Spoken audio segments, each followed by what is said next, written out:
Edward Warren माइनी का जन्म 7 सितंबर 1926 Bridgeport Connecticut में हुआ था और लॉरेन रीटा वॉरेन का जन्म 31 जनवरी 1927 मोनरे कनेक्टिकट में। यह कपल फेमस पैरानॉर्मल इन्वेस्टिगेटर्स थे क्योंकि इन्होंने अपने पूरे जीवन चक्र में 10,000 से भी ज्यादा पैरानॉर्मल केसेस को इन्वेस्टिगेट किया था। इनकी अर्ली लाइफ की बात करें तो एडवर्ड एक वर्ल्ड वॉर 2 का नेवी वेटरन था और साथ ही एक फॉर्मर पुलिस ऑफिसर जिसने अपना बचपन एक हॉन्टेड हाउस में गुजारा था, जिसके कारण से वो एक सेल्फ टॉट डिमोनोलॉजिस्ट, ऑथर और लेक्चरर बना। बात करें लोरेन की तो उनको 8 साल की ही उम्र से ह्यूमन ऑरा दिखता था, लेकिन इस बात को वो अपने घर में बताने से डरती थी कि उन पर कोई यकीन करेगा भी या फिर नहीं। जब वो 16 साल की हुई तब उनको मालूम चला कि ये ऑरा हमेशा अच्छा नहीं होता, बल्कि कुछ नेगेटिव और डार्क ऑरा भी इस दुनिया में एग्जिस्ट करते हैं। एड और लॉरेन की मुलाकात तब हुई जब वो 17 और 16 साल के थे। एड उस समय कॉलोनियल थिएटर में काम करते थे जो कि ब्रिजपोर्ट कनेक्टिकट में था। इसके 1 साल बाद इन दोनों ने शादी कर ली। एड ने वर्ल्ड वॉर 2 में भी सर्व किया और फिर नेवी को उन्होंने छोड़ के एक आर्टिस्ट बनने का सोचा। पेरी आर्ट स्कूल में उन्होंने आर्ट सीखी और उसके बाद में घूमने फिरने निकल गए, जहां पर घूमते घूमते उन्होंने लोरेन के साथ में घोस्ट और स्पिरिट्स के बारे में कुछ काम करने का सोचा। एड का बचपन हॉन्टेड हाउस में ही गुजरा था और उसी की वजह से उसको इस काम में इंटरेस्ट आने लगा। एड जहां भी जाया करते थे वहां पर वो लोरेन को एक मीडियम या फिर एक ह्यूमन टॉर्च लाइट की तरह ले जाया करते थे, जिसका मतलब ये होता था कि जो डेड लोगों की स्पिरिट से कम्युनिकेट करके लिविंग पर्सन को बताया करती थी। अगर आज को देखें तो इस यंग कपल ने कभी भी उस वक्त ये नहीं सोचा होगा कि वो आज की डेट के लीडिंग पैरानॉर्मल इन्वेस्टिगेटर बनते। लेकिन बस इतना ही नहीं था, इन्होंने 1952 में new England society for psychic research group भी बनाया, जो कि अमेरिका का सबसे पुराना घोस्ट हंटिंग ग्रुप है न्यू इंग्लैंड के अंदर। इन्होंने कई सारी बुक्स भी लिखी जिसके अंदर कई सारे पैरानॉर्मल एक्सपीरियंसेस और इनके पर्सनल केसेस के बारे में लिखा हुआ था। वॉरेन्स का नाम सबसे ज्यादा एमिटेबल हॉन्टिंग से उछला था, जहां पर इनको कई लोगों ने फेक होने का भी किरदार दिया, पर इसके बारे में अंत में डिस्कशन जरूर करेंगे। इनकी जो सोसाइटी है उसमें medical doctors, researchers, police officer, nurses और कॉलेज स्टूडेंट्स का भी इस्तेमाल अपने केसेस की हेल्प के लिए करते थे। इनके केसेस से इंस्पायर्ड होकर 17 फिल्म्स और एमिटिविले हॉरर सीरीज में बनी है और 6 बन चुकी हैं कॉन्जरिंग यूनिवर्स की, जिसमें 7वीं पिक्चर यानी कि एनाबेल कम्स होम बहुत ही जल्दी रिलीज होने वाली है। मेरा तो पर्सनली यहाँ पर ये मानना है कि अगर ये दोनों नहीं होते तो कॉन्जरिंग यूनिवर्स आज नहीं होता।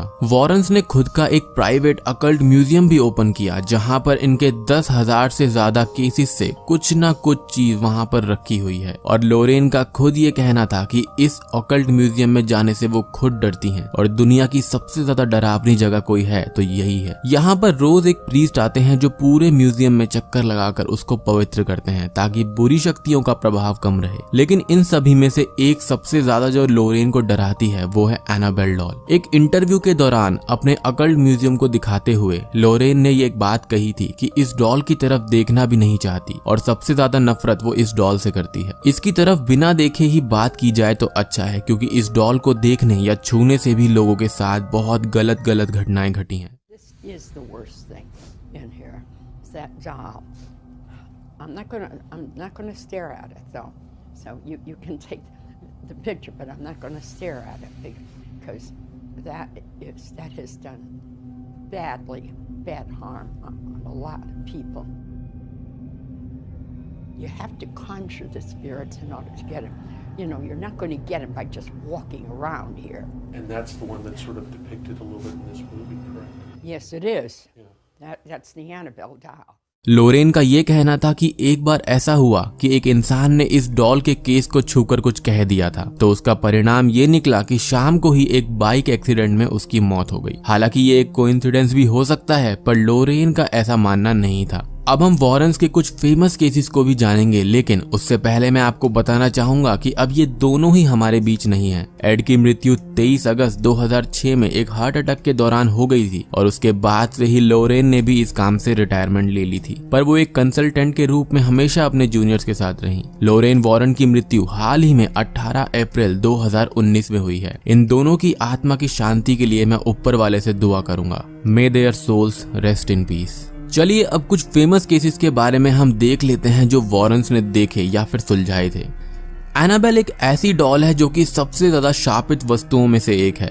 वॉरेंस के हिसाब से एक डोना नाम की लड़की और उसकी रूममेट को ये डॉल प्रेजेंट में मिली थी। शुरू में तो सब ठीक था, लेकिन कुछ समय बाद ही डॉल से कुछ अजीब सी वाइब्स आने लगी। जैसे जब वो घर पर आया करती थी तो उनको ये डॉल कभी भी अपनी रखी हुई जगह पर नहीं मिलती। जल्दी ही कुछ चिट्स घर में मिलने लगी, जैसे किसी बच्ची ने उनको कुछ लिखा हो। उस स्पिरिट से बात करने पर वो ये कहने लगे कि उसी बिल्डिंग में 7 साल की रहने वाली एनाबेल है वो, जो कि यही डॉल के अंदर रहने की परमिशन चाहती है। अब इनका एक दोस्त लू वहां पर रहा तो इस डॉल ने उसको मारने की कोशिश की। रात को लू के सामने ये डॉल खड़ी हो गई। अगले दिन उठने पर लू की बॉडी पर खूब सारे निशान थे, जिससे वॉरेंस को बुलाया गया। वॉरेंस ने ये बताया कि डॉल पोजेस्ड कभी थी ही नहीं, बल्कि इस इविल ने सभी को बेवकूफ बना के उन सभी में से किसी एक को पोजेस करना चाहा। बस तभी से ये डॉल वॉरेंस के अकल्ट म्यूजियम में है, जिसको हर रोज 2 बार प्रेयर्स के जरिए पवित्र किया जाता है। और मैं ये मानता हूँ कि इस डॉल के ऊपर जो कोई भी इविल है वो बस उसी दिन का इंतजार कर रहा है कि कोई इसको बाहर निकाले।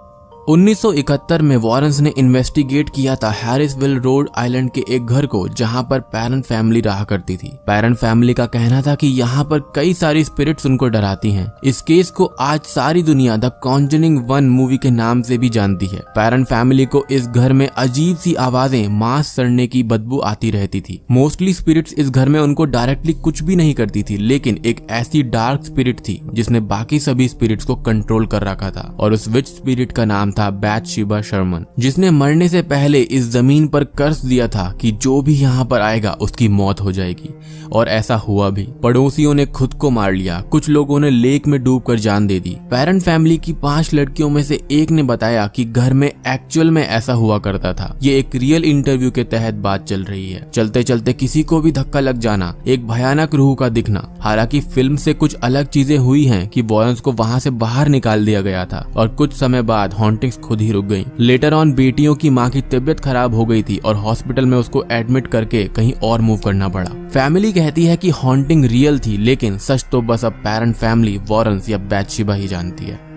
लोरेन इस घर में जाने से हमेशा डरती थी। इस एमिटेबल हॉरर सीन को कॉन्जरिंग 2 में शुरू के सीन में भी दिखाया गया था, जहां पर एक व्यक्ति ने अपनी शॉटगन से अपने पूरे परिवार को मार दिया, कारण कि शैतानी आवाज ने उससे ऐसा करने को कहा था। 13 नवंबर की रात 1974 में रोनाल्ड डैफियो जूनियर ने अपने 6 फैमिली मेंबर्स को रात 3:15 पर सबको गोली मार दी थी। उसके बाद 1975 में एक कपल जॉर्ज और केथी ल्यूट्स अपने बच्चों के साथ में यहाँ पर रहने आए, लेकिन मात्र 28 दिनों में ही उन्होंने ये घर छोड़ दिया। उनका कहना था कि उन्होंने वहां पर रहते हुए कुछ पैरानॉर्मल और सुपरनैचुरल महसूस किया है। हालांकि इस बारे में कई लोगों ने और रिसर्चर्स ने वॉरेंस को एक होक्स बताया कि ये उनकी बुनी बनाई कहानियां हैं, पर असल में क्या है ये रास्ता वॉरेंस के साथ ही चला गया।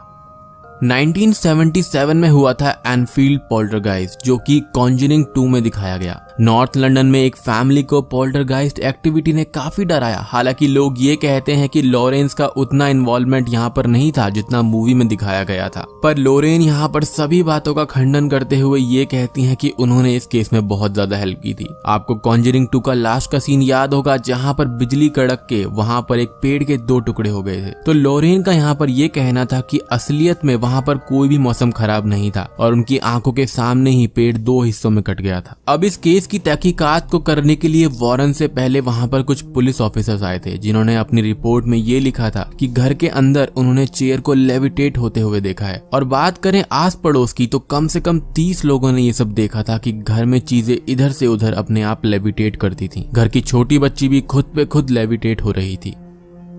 1981 में वॉरेंस ने एक ऐसा केस इन्वेस्टिगेट किया जहां पर आर्नी जॉनसन के फियांसे के छोटे भाई को डीमन ने पोजेस कर लिया था। वॉरेंस ने वो देखा और एग्जॉर्सिज्म किया और काफी हद तक डीमन कमजोर हो गया था। पर यहाँ पर आर्नी ने डीमन के सामने ये कह दिया कि इसको छोड़ के मुझे पोजेस कर लो। और कुछ ही देर बाद जब आर्नी से बात की गई तो वो बिल्कुल एक अलग ही पर्सन बन चुका था और इसके चलते आर्नी ने अपने लैंडलॉर्ड को भी जान से मार दिया था, सिर्फ एक वर्बल फाइट के दौरान, जिससे उसको 5 साल की कैद से गुजरना भी पड़ा था। इस केस को 1983 की किताब द डेविल इन कनेक्टिकट में लिखा गया है, जिसको गैरल्ड ब्रिटल ने लिखा है। और यह स्टोरी कॉन्जरिंग 3 का टॉपिक भी हो सकती है। आपको क्या लगता है कि ये स्टोरी बढ़िया होगी? तो मुझे कमेंट सेक्शन में जरूर बताना।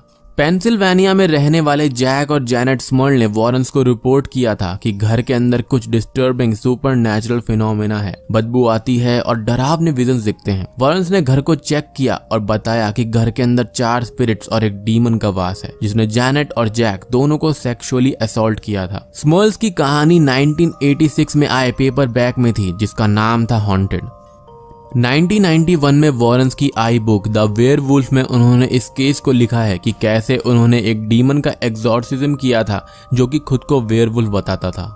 अब एक और केस है यूनियन सिमेट्री का, जहां पर इस केस में कनेक्टिकट में एक कब्रिस्तान में एड 7 दिन तक रुके थे क्योंकि लोगों का कहना था कि यहाँ कुछ सुपरनैचुरल है। तो वहां पर उनको एक व्हाइट लेडी का घोस्ट भी दिखा था, जहां पर घोस्ट ने कुछ इलेक्ट्रोमैग्नेटिक एनर्जी क्रिएट करके ये इमेज बनाई थी जो कि काफी ज्यादा फेमस हुई थी।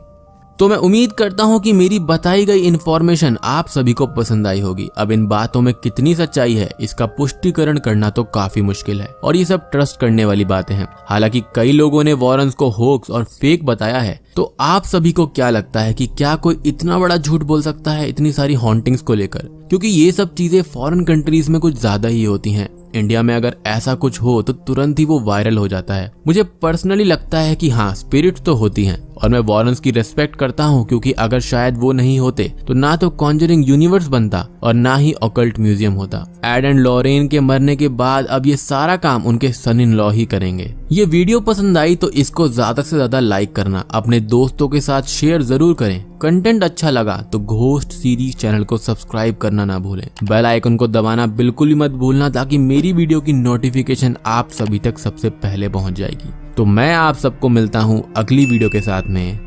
तब तक के लिए